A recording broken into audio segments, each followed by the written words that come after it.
Contemplative prayer is meant to help us be a more fruitful laborer in God's fields. Meister Eckhart says, "What we plant in the soil of contemplation, we shall reap in the harvest of action."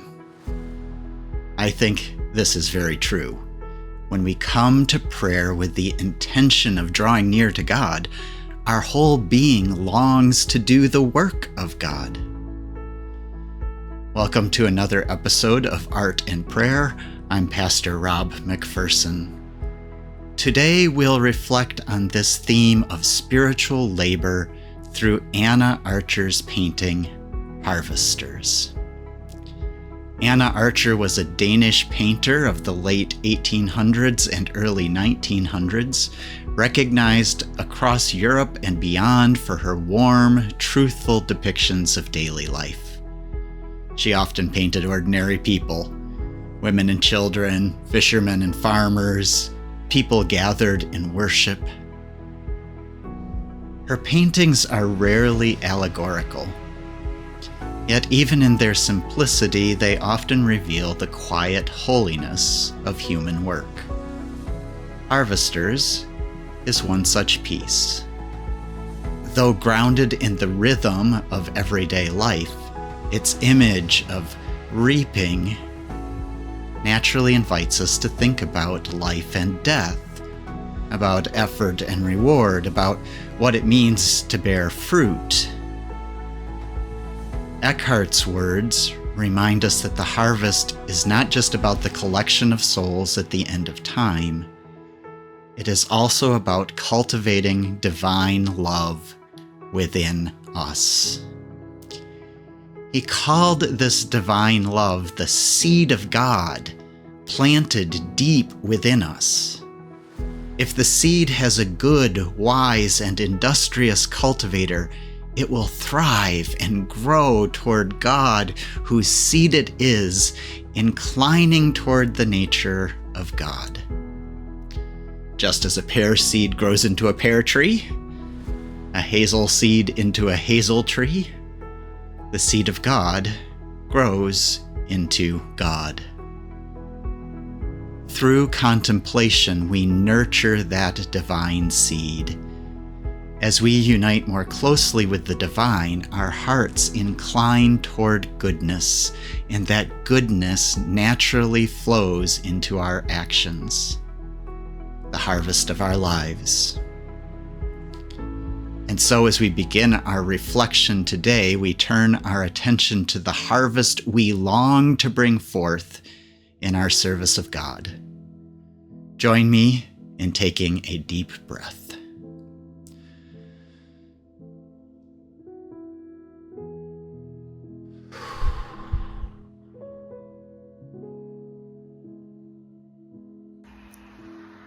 Listen now as we center ourselves in Matthew 9:36 through 38.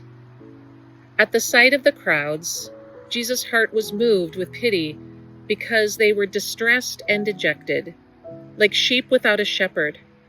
Jesus said to the disciples, "The harvest is bountiful, but the laborers are few. Beg the overseer of the harvest to send laborers out to bring in the crops." Let's look at the painting. What do you notice?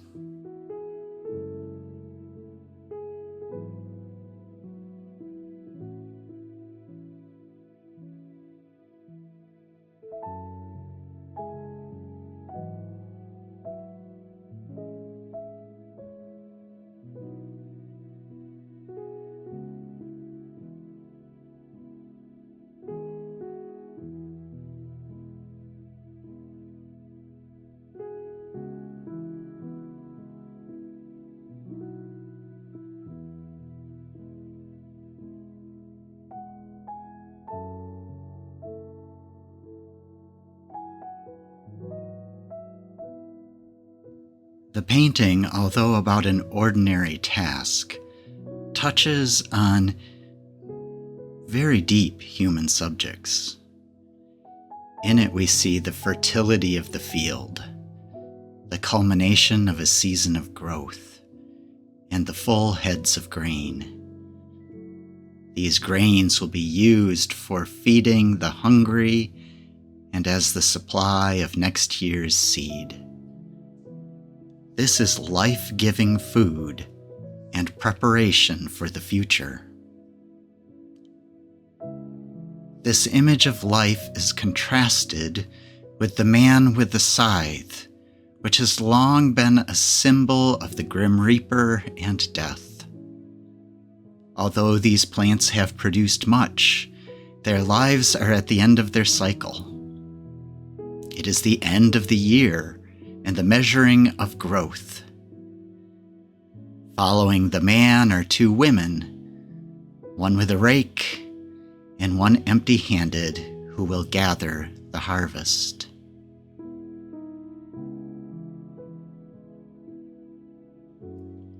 What else do the details in the painting tell you about harvesting or about life and death?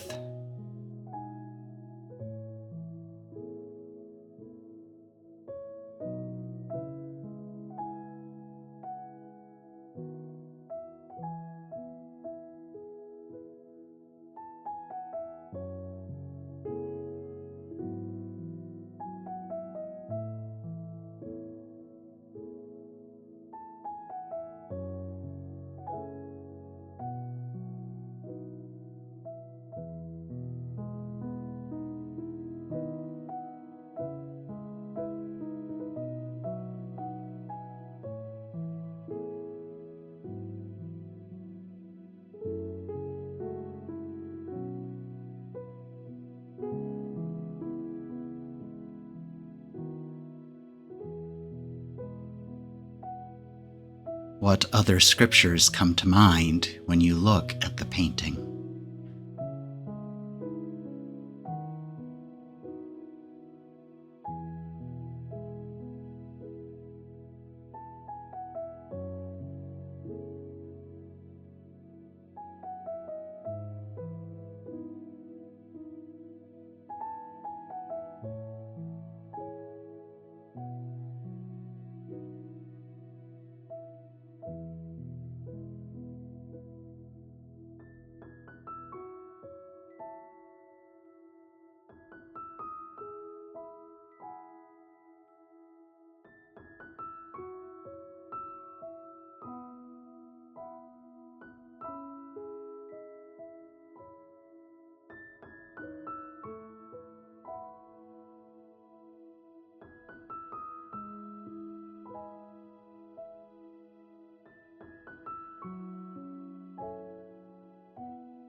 What stands out to you today about these scriptures?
Remember that you have the divine seed planted within you, and you are growing in God.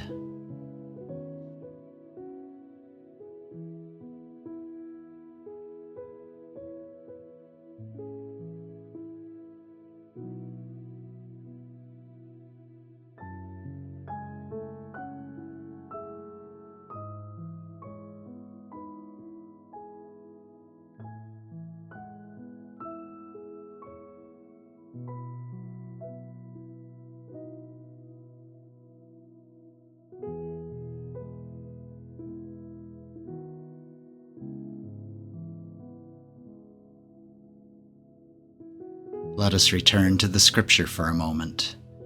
However, if another scripture seems more important to you, listen in your heart and mind to that one instead. This reading here is in case you need additional guidance. As you contemplate the scripture, consider your role in the harvest.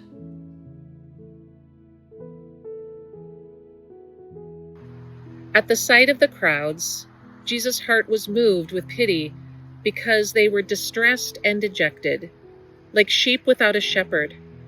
Jesus said to the disciples, "The harvest is bountiful, but the laborers are few. Beg the overseer of the harvest to send laborers out to bring in the crops." What is the harvest you are being asked to bring in?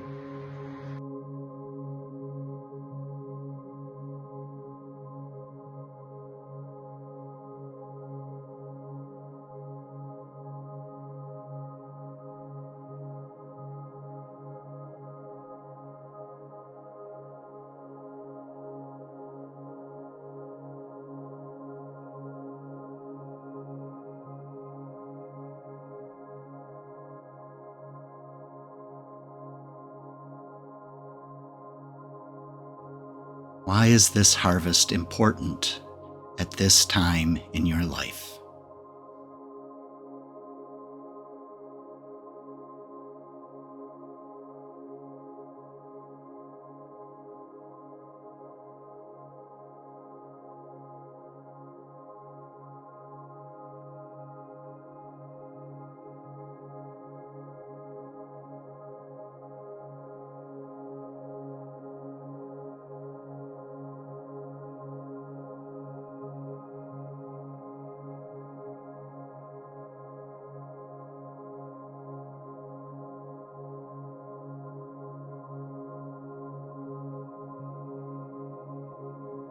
Pay attention to how your deepest desires and God's hopes for you are guiding the direction of your life.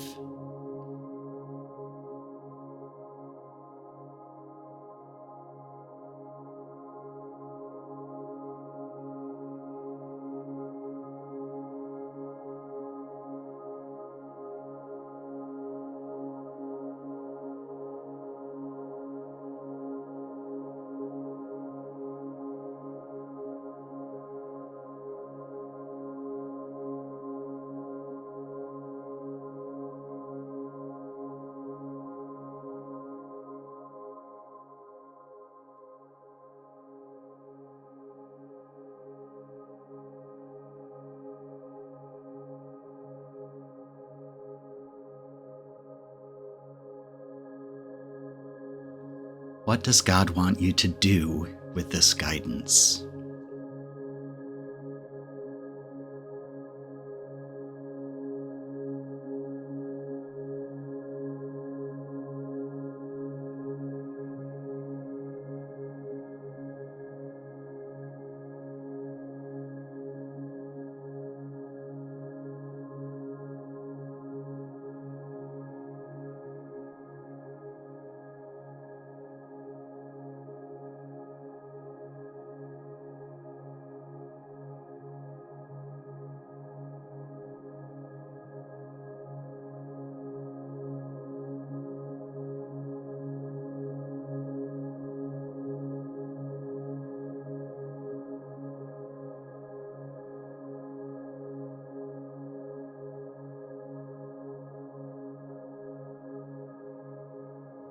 Is there something you should do in the next few days?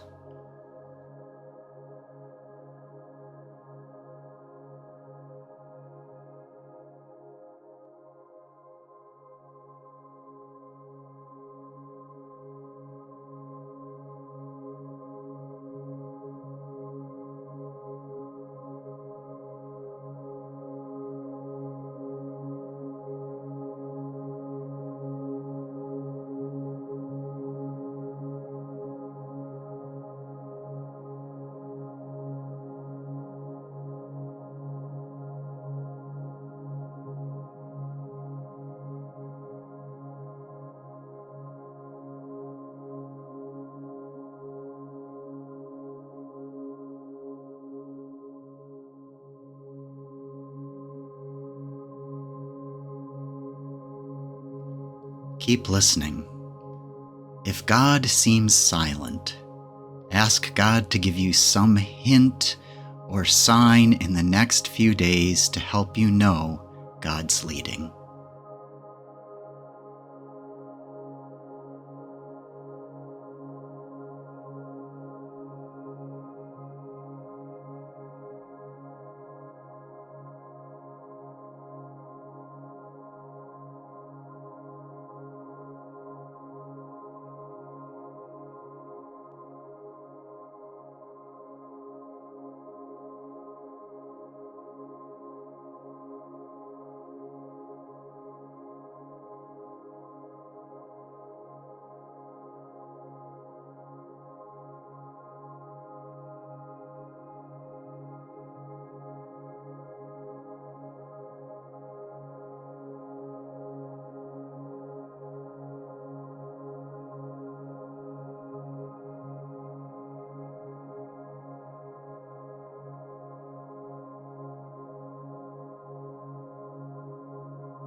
What are you feeling or thinking now?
Wrap up your time of prayer. Imagine that the divine seed within you is growing and flourishing because of this time with God. It is producing a harvest of action. Visualize that growth and draw in a deep breath filled with God's Spirit.